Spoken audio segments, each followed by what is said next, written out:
Olá, eu sou a Carol Brasileiro. Na aula de hoje eu vou tirar todas as dúvidas relacionadas à nossa aula 2 da Jornada Fundo do TT. Opa, voltamos!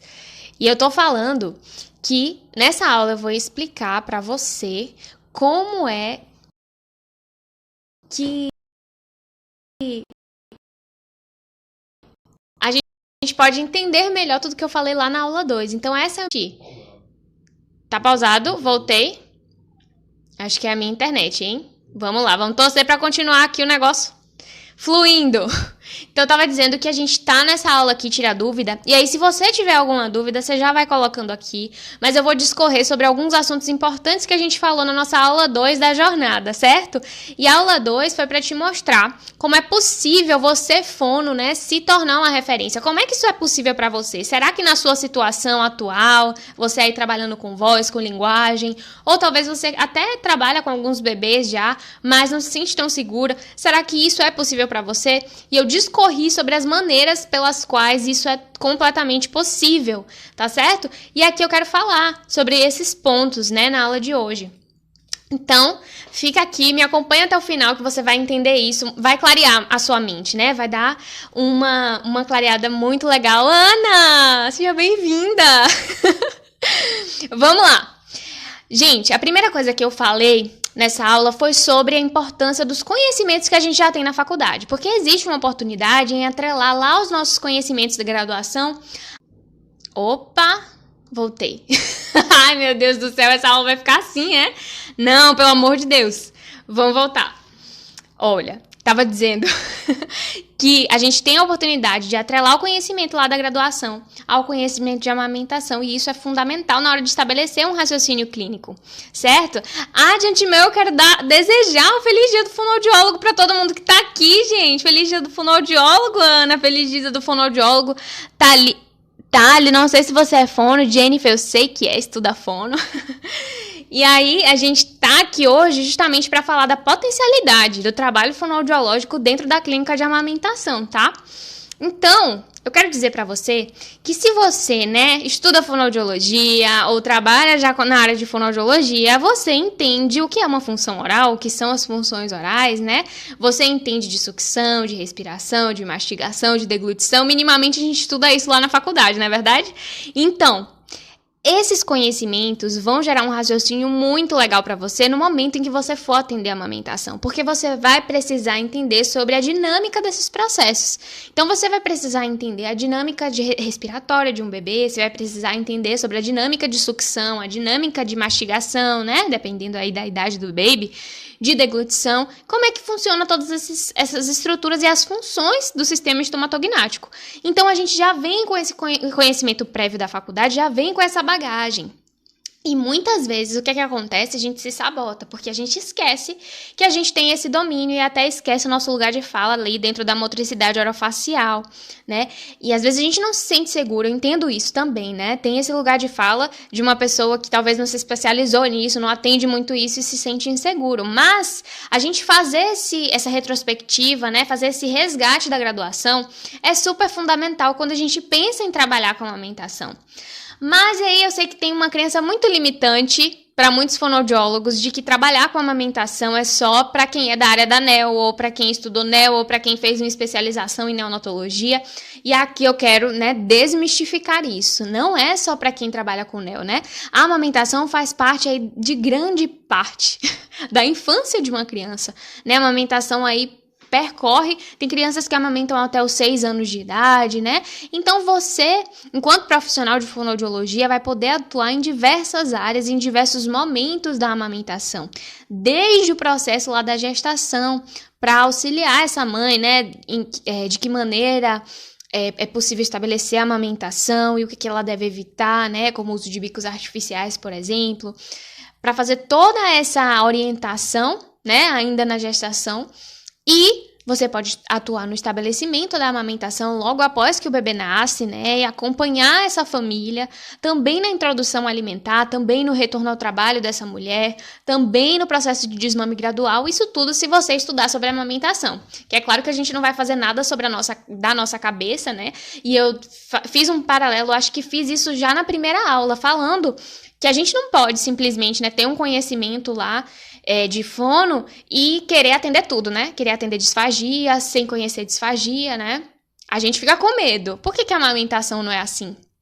Então, a gente precisa, sim, ter conhecimento, tá? Mas aí a gente precisa se empoderar sobre o conhecimento que a gente já tem. E é sobre isso que eu quero discorrer aqui nessa aula Tira Dúvida, tá bom? Se eu for falando alguma coisa, gente, que vai gerando algum tipo de dúvida, né? Alguma questão aí pra vocês, vão colocando aí. Tem até um balãozinho aqui de perguntas, vocês podem colocar aí que eu vou falando ao decorrer da aula, tá certo? Eu quero dizer que o trabalho com a amamentação vai muito além, né, das questões aí de deglutição, de sucção, respiração, né? A gente trabalha com uma família, a gente trabalha com um vínculo, então a gente pode promover diversas questões, né? Tanto do ponto de vista de linguagem, estimulação, prevenção de doenças audiológicas na primeira infância, e a gente pode também trabalhar com essa questão da promoção do vínculo, né, entre essa mulher e esse bebê, que não é toda mamãe, né, que acaba de ter o seu bebê e que tem isso muito bem formado, né? Tem isso muito bem estabelecido. Então, a gente pode contribuir isso demais, né? Para que essa comunicação entre essa dupla também se estabeleça, né? Falei sobre isso, nós somos profissionais de comunicação e hoje nós estamos, né, celebrando isso. 40 anos de fonoaudiologia, gente. Já é 40 anos, né? Apesar de ser uma menina ainda, essa profissão, mas é uma profissão que já mudou a vida de tantas pessoas, que tem tanto para acrescentar na vida das pessoas. 40 anos não são 4 dias, né? Então, a gente já tem uma caminhada grande e temos, sim, um caminho a percorrer. Mas, e principalmente dentro da amamentação, né? Do aleitamento materno. Então, a gente precisa, sim, tomar posse desse lugar de fala, certo? Então, a gente também pode atuar, né, na redução de dores, na prevenção de doenças para essa mulher. Às vezes, a gente tem uma ideia de que quem trabalha com amamentação vai trabalhar lá na neonatologia ou tem que ter conhecimento de disfagia. E, gente, é muito além do que trabalhar com questões de deglutição, tá? Claro que você tem que ter um conhecimento mínimo, assim, pelo menos, né, para se dizer um fonoaudiólogo de amamentação, um fono do TT, porque você precisa saber se esse bebê tá engolindo efetivamente, né? Você precisa saber quando alguma coisa também não tá legal, quando não tá certa, até para fazer o encaminhamento mais adequado. Isso é um olhar mais ampliado, né? Não é nem um olhar especializado, é um olhar ampliado sobre as questões que você tá recebendo na clínica, né? É como você, por exemplo, não ser da área de voz e receber um paciente de voz e você percebe que existe uma rouquidão, existe isso, aquilo, mas você não sabe dar um diagnóstico. Ou você não sabe exatamente o que é que ele pode ter, né? Se é edema de prega vocal, enfim. E aí você pode fazer o encaminhamento para um profissional que é especialista nisso. Mesma coisa na área de amamentação, na área de disfagia, né? Então, a área de disfagia e a área de amamentação, gente, são polos diferentes, mas que sim, em algum momento eles se conversam. E que legal seria se todos os fonoaudiólogos, né, que trabalham na área de amamentação pudessem ter algum conhecimento de disfagia também. Mas assim, se você é fono, você trabalha com alimentação, com certeza você tem um olhar para isso, porque você é fonoaudiólogo. Então você sabe minimamente reconhecer sinais de disfagia, né? E foi isso que a gente falou lá na aula 2. Então, quais são os sinais de disfagia, Carol? Tosse, cansaço, né? Respiração ofegante. Se o bebê tá engasgando, às vezes o bebê engasga literalmente. E aí, inclusive, você pode estabelecer o diagnóstico diferencial, né? Porque muitas vezes os bebês recebem lá um carimbo de disfagia, né? Um diagnóstico. E às vezes o bebê não era um problema com o bebê. Às vezes essa mulher que tinha uma hiperlactação, né? A gente tá ali jogando tanta quantidade de leite na boca desse bebê, ele não tá conseguindo dar conta. E aí tá fazendo uma incoordenação, mas a culpa não é do bebê. É porque tem muito fluxo. E aí a gente saber fazer essa diferença, né, diferenciar isso, faz toda a diferença.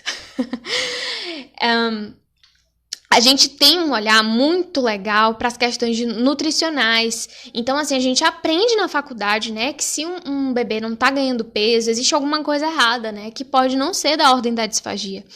E muitas vezes é um manejo inadequado de amamentação, gente. Então, às vezes, esse bebê não tá em livre demanda de amamentação, aí tá com um ganho de peso bem arrastado, mas a mãe entendeu simplesmente que esse bebê tem que mamar de 3 em 3 horas. E aí faz o quê? E às vezes o bebê dorme muito, né? E aí tem todo o manejo que se faz nesses casos. Mas para isso precisa de um diagnóstico diferencial, precisa entender que a gente está falando de singularidade de cada dupla, né? E nenhum bebê vai ser igual ao outro, a gente tem aí os padrões, sim, mas cada dupla é cada dupla, cada realidade de famílias, né? É cada realidade de famílias. Então, a gente tem uma família que é um pouco mais organizada em relação à rotina de sono. Outras famílias que não, que moram muitas pessoas na casa, que é mais difícil de fazer uma rotina de sono para o bebê. Isso vai impactar diretamente nas questões de amamentação. Então, é fundamental que a gente saiba, pelo menos, né, diferenciar tudo isso, tá? Então, a gente tem uma capacidade, sim, de favorecer, né, o ganho de peso desse bebê quando a gente estuda sobre amamentação.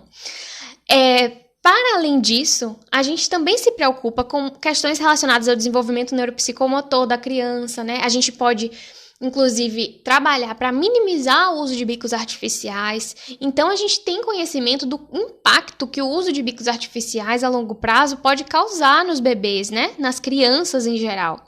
E aí, é melhor até que se evite, né? Pra gente prevenir é sempre o melhor remédio, né? Então, assim, se a família não oferta o bico artificial, é mais difícil de criar um hábito deletério relacionado aos bicos artificiais. Isso é lógico, né? Então, a gente pode conscientizar nesse sentido, né? Orientar nesse sentido, para que as famílias, sim, tomem a decisão baseada naquilo que elas acham que realmente vai funcionar para elas, né? Que é melhor para elas, mas a gente precisa, sim, né? Ofertar essa informação. E o que eu vejo é que às vezes muitos fonoaudiólogos apenas falam, né? Apenas acolhem as famílias ali e falam: olha, mãe, não pode dar chupeta, olha, mãe, não pode dar mamadeira. Mas por quê? Né? Porque ele pode desenvolver uma mordida aberta anterior. Tá certo. Mas nesse momento, o que vai impactar aí na amamentação, né? A mãe pensa muitas vezes assim: tá, beleza. Lá na frente, quando os dentinhos dele estiver nascendo, né, ele não pode ficar no bico artificial, porque ele vai ficar com a arcada dentária alterada. Ela pensa assim. Mas agora, ela tá pensando no momento de agora, né? Agora, se eu der uma chupeta pro meu bebê, não vai ter nada, né? Porque ele não tem dente nascendo, não vai ter nada demais. E é justamente essa ideia que a gente precisa desconstruir na cabeça das mães, né? E precisa atrelar aí esse conhecimento de MO que a gente tem para dizer: epa, não é assim não. O desenvolvimento ósseo, ele depende também do desenvolvimento muscular. Então, o desenvolvimento crâniofacial também vai se moldando ali à medida que esse bebê vai usando o bico artificial. É posicionamento de língua que fica no lugar errado, né? É esse bebê que vai pode começar a fazer um tipo respiratório misto, porque vai estar de boca aberta, vai ser mais fácil respirar pela boca, e daqui a pouco pode se tornar um respirador oral. Então, a gente precisa criar esse raciocínio, né? Que é uma coisa... Quando eu começo a falar, as coisas até parecem mais simples, né? Mas, às vezes, chegar nesse raciocínio não é tão simples para todos os fonoaudiólogos, mas é completamente possível, né? A gente tem esse conhecimento. Eu não precisei estudar, fazer especialização para saber disso, né? Eu estudei isso na faculdade. Então, a gente precisa lembrar, resgatar o conhecimento, né? Se empoderar do nosso lugar de fala, sim, gente. A gente tem muito conhecimento que ajuda na clínica de amamentação e que é, fundamental, faz a diferença. E aí, uma coisa complementa a outra. Se eu sei que um bebê está no bico artificial, tá usando chupeta, né? Que ele deveria estar em livre demanda, que ele deveria fazer sucção não nutritiva, né? Que é só sugar ali em seio, mas não é para necessariamente se alimentar. Se eu sei que ele está fazendo sucção não nutritiva na chupeta, mas deveria estar fazendo no peito, por quê? Quando ele vai para o peito, ele está calibrando ali, ó, a produção de leite da mãe. Quando ele sai do peito, ele não faz essa calibração, e aí a produção da mulher tende a diminuir. E às vezes a mulher está na cabeça dela em livre demanda de amamentação. Mas quando você vai perguntar, tem uma chupeta nessa história? Tem uma chupeta nessa história. E aí não é mais livre demanda, né? É de horário. Na hora que ele deveria estar sugando no peito, não tá. Tá na chupeta. Então, a gente precisa, conseguir, né? Fazer esse casamento. Porque esse casamento, ele é perfeito. Na prática, dá muito certo. Tá? Então, assim, A primeira coisa é que você tem conhecimentos da área de anatomia, né? E de órgãos fonoarticulatórios, coisa que os outros profissionais não têm. E a gente não deve esperar também que tenha, porque esse é um lugar de fala que é do fonoaudiólogo. Então a gente estuda, né, 4 ou 5 anos para entender o funcionamento de órgão fonoarticulatório, como é que tá, né, da laringe até a boca, né, quiçá do esôfago, do estômago até a boca, quiçá do organismo como um todo, né, porque eu não entendo, assim, necessariamente a gente separado, né, somos um todo, principalmente quando a gente fala com o bebê, em trabalhar com bebês e crianças, então a gente precisa entender o funcionamento aí da fisiologia, né, neurológico também, do ponto de vista neuromotor, de um todo. Mas a gente tem esse conhecimento que é específico, sim, né, de cabeça e pescoço, de órgãos fonoarticulatórios, então você entende o que é tonicidade, o que é flacidez, né? Você entende que existe flacidez de bochecha, de língua, das musculaturas aí do sistema estomatognático, de cabeça e pescoço. Então, quando chega, por exemplo, um paciente com alteração ali na clínica, né, uma alteração de fonema, por exemplo, fonética, você sempre vai avaliar a estrutura desses órgãos, né? Então, chega uma criança lá pra você que tá com interposição lingual na hora que tá falando, tá fazendo ceceio, né? Tá falando assim. E aí você vai, olha, tem aqui uma flacidez, né? O tônus de língua, a gente vai trabalhar essa língua, a gente vai colocar a língua no lugar certo, a gente tem esse olhar. Esse olhar, gente, não é muito diferente do que a gente tem lá na amamentação, mas aí a gente vai falar de dinâmica de amamentação. Tem o lugar certo de colocar a língua na dinâmica de amamentação. E aí a gente precisa, né, entender essa dinâmica. Mas o conhecimento de fonoaudiologia vai ajudar a gente demais, porque aí a gente vai saber. Bom, eu espero que esse bebê sugue no peito direito, né? Ele faça canolamento de língua. Eu preciso que essa língua desse bebê seja forte para sugar no peito. Se essa língua for fraquinha, ele não vai conseguir extrair leite, né? Se esse bebê não tá vedando direito na boca, ele tem alguma questão ali no orbicular. Pode ser uma disfunção oral, né? E às vezes a gente pode até não ter o conhecimento exatamente da disfunção oral, mas as funções orais a gente tem que conhecer, né? E é engraçado porque quando a gente pensa em disfagia, quando a gente pensa em coisas que estão alteradas do ponto de vista oromotor, a gente sempre pensa no padrão, né, de normalidade. Não gosto nem dessa palavra, mas assim, no padrão que é mais típico, né, das pessoas que... O que a gente espera, né? Uma deglutição normal. Minha classificação de deglutição normal. A gente conhece, a gente vai saber identificar quando alguma coisa está errada. Se você conhece um padrão de amamentação normal, né, você vai saber identificar quando alguma coisa tá errada, tá fora do lugar. E aí o conhecimento de amamentação vai entrar para te dizer, olha, é isso aqui que tá errado. E aí você com conhecimento de fonoaudiologia vai saber, olha, mas aqui, ó, esse orbicular não tá com o tônus tão legal. Esse bebê tá com a sucção fraca, né? E tem até consultor de amamentação que entende muito bem isso, mas ele não vai saber trabalhar com isso, né? Quem vai saber é o fono. E aí, se a gente começa a falar essa linguagem e se a gente começa a atuar nesse lugar, a gente começa a receber pacientes com essa demanda, né? Por que a gente vê aí o boom dos freios orais, né? Hoje em dia se fala tanto sobre isso, teste da linguinha, freios orais, porque a gente tem tomado, sim, esse lugar de fala. E os profissionais sabem, ó, tem que mandar pro fono, né? Fez a frenotomia, o bebê ainda tá assim, tem que mandar pro fono, tem que trabalhar a tonicidade dessa musculatura, tem que trabalhar o posicionamento correto. Não dá pra continuar desse jeito. A gente conserta a anatomia, né? O profissional lá, o médico, o dentista vai lá, conserta, mas o fono precisa trabalhar com essa criança. Não é assim? E cada dia mais a gente está estudando mais sobre isso, mas é um lugar de fala que o fonoaudiólogo tem se colocado, né? E que bom que a gente tem aí os estudiosos nessa área, né? Para que cada vez mais a gente realmente tenha esse lugar de fala e que a gente possa disseminar também esse conhecimento de amamentação. Porque, olha, eu vou dizer para vocês, muitas famílias sofrem com desmame precoce porque bebês têm disfunções orais que não são tratadas, gente. Muitas vezes o bebê tem uma anquiloglossia que não é diagnosticada, que às vezes passa batido no teste da linguinha, ou então, muitas vezes o bebê tem um padrão de sucção fraco, né, imaturidade ali do sistema neuromotor mesmo do RN, né, que é imaturidade neurológica já esperada para o RN, então, às vezes ele não consegue fazer o padrão de abertura oral adequado, ele não consegue fazer uma sucção que é forte no seio, extrair o leite que ele precisa, né, e fazendo fonoterapia, a gente consegue estimular, a gente consegue dar uma melhora muito grande para essas crianças e para essa dupla, né? Porque não adianta a gente pensar que vai manejar um só, a gente tem que manejar os dois, a mãe e o bebê. Então, se a gente entende sobre essa parte de anatomia, né, de tônus muscular, a gente vai entender, poxa, esse bebê tá recrutando a musculatura correta para fazer esse tipo de amamentação, né? Ele tá com as estruturas necessárias, tá recrutando as estruturas necessárias para amamentar. E aí a gente vai conseguir dizer se esse bebê tá fazendo uma extração efetiva de leite ou não. Tem alguma coisa aí para melhorar e a gente vai trabalhar. Esse é o lugar de fala do fono, né? E aí a gente também pode saber sobre o uso dos bicos, né? Então você sabe que um bebê que tá usando bico artificial lá na frente, ele pode se tornar um respirador oral, né? Pode ter mordida aberta anterior. E aí, o que acontece no uso dos bicos artificiais? É porque existe uma função oral que está inadequada, né? O padrão de sucção no bico artificial é completamente diferente e disfuncional daquele que é no seio materno. Então, um bebê que suga no seio materno, ele não tem uma disfunção, ele suga direito, né? Pelo menos na maioria das vezes, sim. E o bebê que tá ali com aquele bico artificial, com a mamadeira, ele tá fazendo um padrão em que ele não recruta os músculos corretos, que ele vai trabalhar mais um músculo do que outro, que não vai trabalhar a língua da maneira que deveria, e aí na hora de dormir a língua, em vez de estar posicionada lá no céu da boca, tá posicionada no assoalho, né? Então a gente precisa compreender esse raciocínio, o que está por trás, né? A fisiologia. E se a gente estudou fonoaudiologia, a gente consegue entender isso. Isso é muito, muito simples de entender, né? Na amamentação, o raciocínio é completamente igual. A criança aí que faz confusão de bicos, né?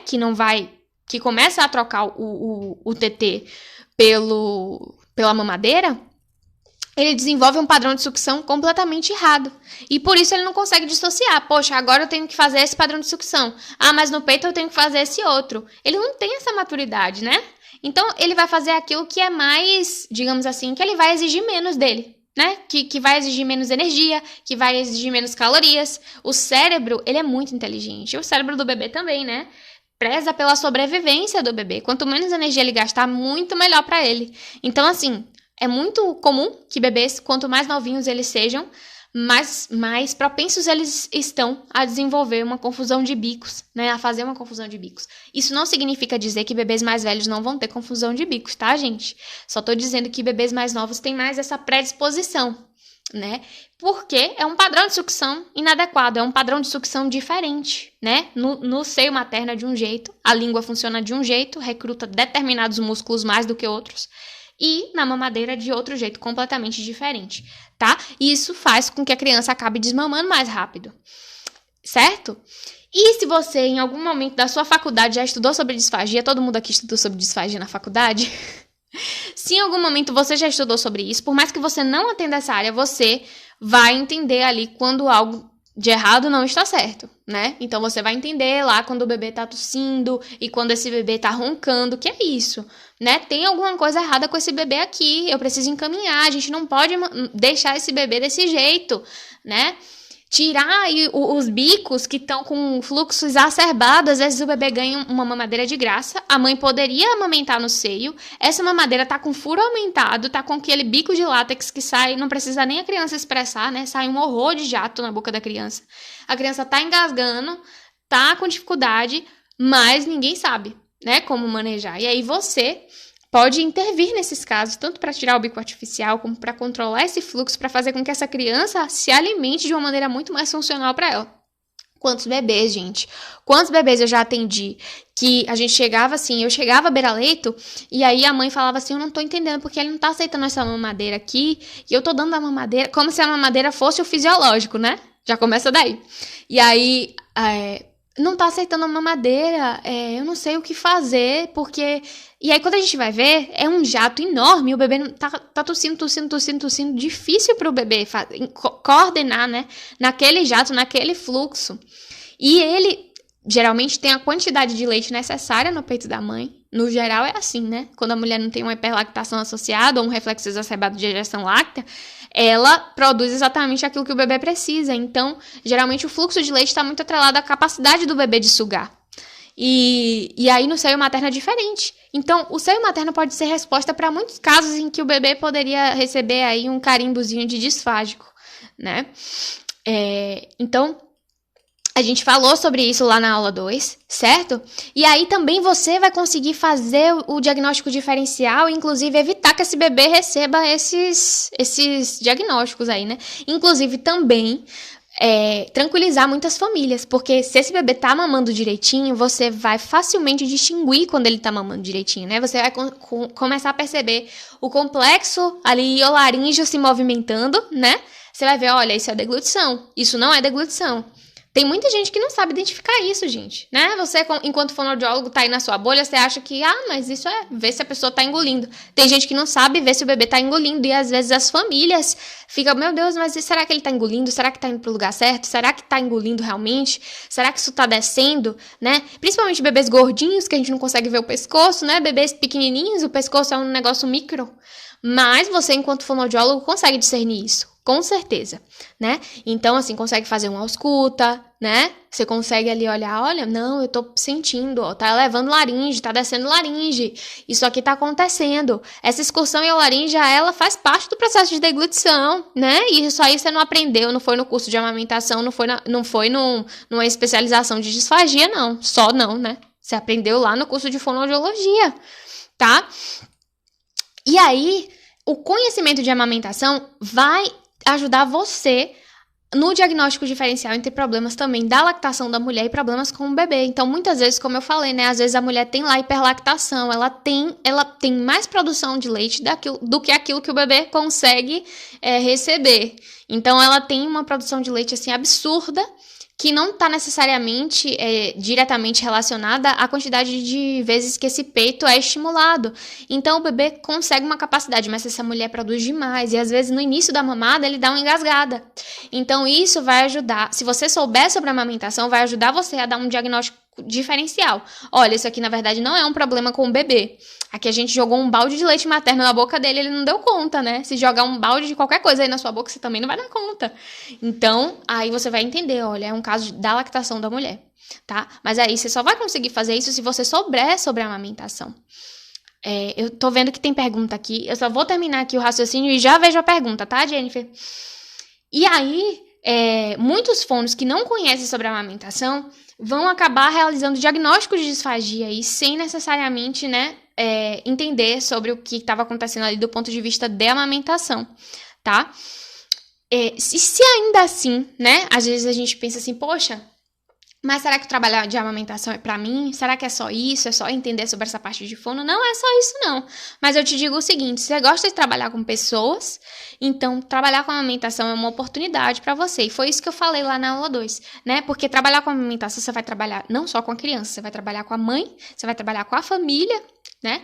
E esse trabalho é fundamental, e você precisa saber, sim, trabalhar com pessoas, você precisa ser empático, né? Você precisa saber acolher.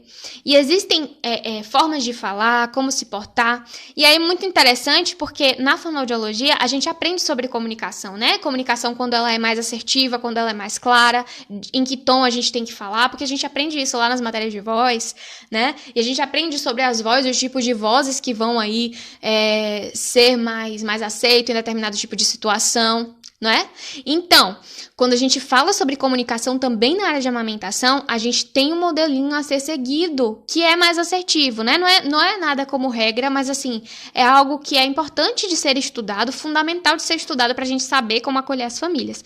E se chama aconselhamento em amamentação. Técnicas de aconselhamento em amamentação, assim, ó, abre sua mente para um mundo novo, né? E fala, assim, sobre técnicas de você não se distanciar da pessoa, de você falar no mesmo tom que ela, né? Não falar de cima para baixo, mas manter a cabeça no mesmo nível que a cabeça da mãe ali. E se você não se lembra, eu vou lembrar pra você, a gente aprende isso quando a gente tá fazendo lá as matérias de linguagem, né? Não sei se você lembra lá no estágio, né? Vocês que atenderam o paciente com TEA, por exemplo. A gente aprende diversas técnicas, né, e formas de falar para criar aproximação, para a gente gerar o vínculo, né? Muitas vezes lá no estágio eu lembro isso claramente, nos estágios, qual é o objetivo principal? Primeiro, gerar o vínculo com o paciente, né? Sem vínculo a gente não consegue nada.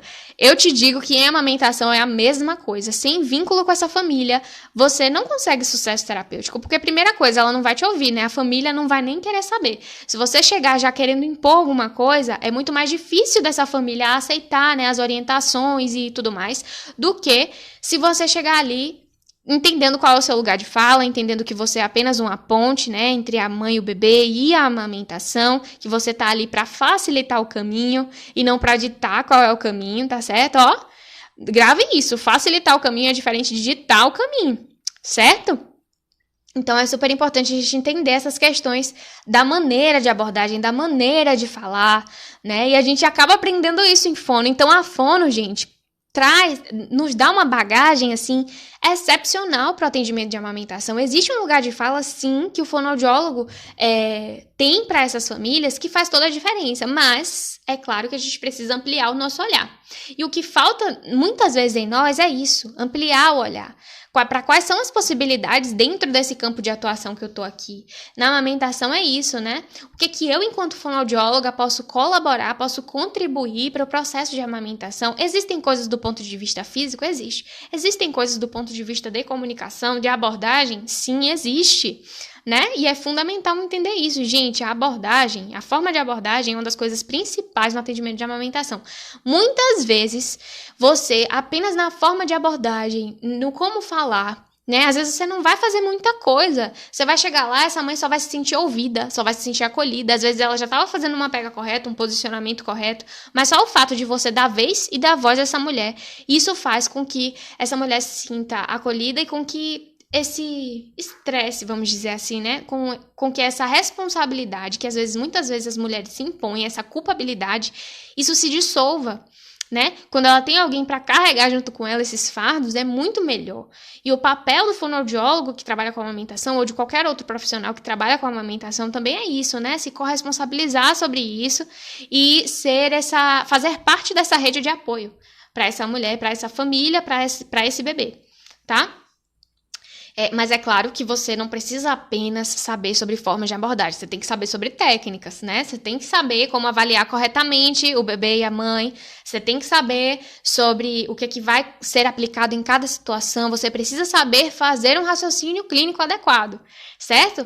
E aí, na aula 3, a gente vai falar sobre raciocínio clínico. Eu vou te mostrar o mapa que eu utilizo, né? O caminho, o raciocínio claro que eu utilizo, que eu consegui aí compilar ao longo desses anos trabalhando com amamentação, para que eu tenha um raciocínio clínico assertivo, direcionado, né? Como se fosse uma fórmula, é literalmente uma bússola, um mapazinho para que você consiga fazer isso na sua prática com a amamentação. Então, não percam a aula, vai ser liberada amanhã, tá certo? A aula 3 tá assim, sensacional, sensacional. Não tenho nem o que falar, modéstia à parte, tá muito legal. Então, não perde essa oportunidade, porque é gratuito. E aí, eu tenho que dizer a vocês que eu preparei um presente especial, né? Hoje é o dia do fonoaudiólogo. Então, na aula de amanhã, eu vou falar sobre isso, né? E eu só tô dando aqui um pequeno spoiler. Mas tem um presente muito especial do fundo do meu coração pra vocês e eu vou falar amanhã. Tá certo? Então, quem quiser aí saber do que se trata, né? Assiste lá a aula de amanhã. Que vocês vão saber. Mas ok, deixa eu ver aqui a pergunta. Jennifer falou: a maior procura de um profissional da amamentação vem encaminhada do pediatra ou dos pais? Muitas vezes do pediatra, tá? É meio a meio, mas assim, muitas vezes os pediatras hoje estão se atualizando cada vez mais. Eu não sei se é os pediatras que eu tenho acesso, tá? Porque eu tô falando aí de um lugar muito... Mas eu vou fazer uma pesquisa a esse respeito. Eu tô falando de um lugar muito, muito meu, assim, né? Eu tenho acesso a pediatras maravilhosas e que sabem manejar a amamentação também, mas que quando tem uma família que precisa de um acompanhamento, eles fazem o direcionamento, tá? Então, o encaminhamento, né? Então, assim, existem pais que se preparam muito bem durante a gestação e aí chegam os perrengues lá no momento e eles acabam buscando profissional de amamentação sem a orientação de um profissional. Então, isso é meio relativo, tá? Depende muito. Às vezes não vem encaminhado do pediatra, às vezes vem encaminhado até de outro profissional. Às vezes foi não sei, deixa eu pensar aqui, que já veio pra mim, fisioterapeuta, né? Às vezes vem um osteopata que atendeu a família por um motivo X. Às vezes vem um médico da família que fala assim, olha, fulana teve bebê, mas tá com dificuldade de amamentação, ela não sabia que existia esse profissional que acompanha, mas aí eu dei o seu contato. Então, assim, é muito da pessoa que conhece que existe esse profissional para fazer encaminhamento. Muitas vezes vai chegar a família sem necessidade de encaminhamento, até porque a consultoria em amamentação, quando a gente pensa em consultoria, não é uma profissão que está aí dentro da classificação brasileira de ocupações. Então, é uma coisa que ainda está sendo difundida no Brasil, mas principalmente pro fonoaudiólogo, eu acredito que chega mais por pediatra, com certeza. Pediatra e dentista, tá? Chega mais pro fono. Agora, se a gente pensa de consultoria e amamentação, fica uma coisa muito meio a meio. Às vezes vem do dentista, às vezes vem do pediatra, às vezes vem de um profissional e às vezes vem da busca dos familiares mesmo, tá bom? Glenda, não tenho dúvida, tudo que você faz... Oh, Glenda! Muito obrigada! Glenda é fono do TT, gente, ela arrasa. Sigam ela aí nas redes sociais. Faço mesmo o seu marketing, Glenda. Gente, eu quero agradecer a presença de vocês aqui, dizer que eu espero vocês amanhã na nossa última aula da jornada, e pra mim, assim, uma experiência incrível, tá? Agora em dezembro, véspera de Natal, mas assim, na semana do fonoaudiólogo, tá falando de um assunto que eu amo, que foi a fonoaudiologia que me apresentou, e pra mim isso é algo que é de um, não tem preço, sabe? É de um outro lugar de fala, pra mim é um valor imensurável, e eu só posso agradecer a cada um de vocês, né, que dedicam seu tempo pra ouvir o que eu falo aqui, e pra me acompanhar nesse processo, e podem ter certeza que eu sempre vou dar o meu melhor, para que a gente possa cada dia mais fazer a fonoaudiologia conhecida, né? E disseminar e proteger a amamentação, tá bom? Um abraço para vocês. Ai, que bom que vocês estão gostando. Que maravilha, Jennifer, que maravilha. Um beijo e eu vejo vocês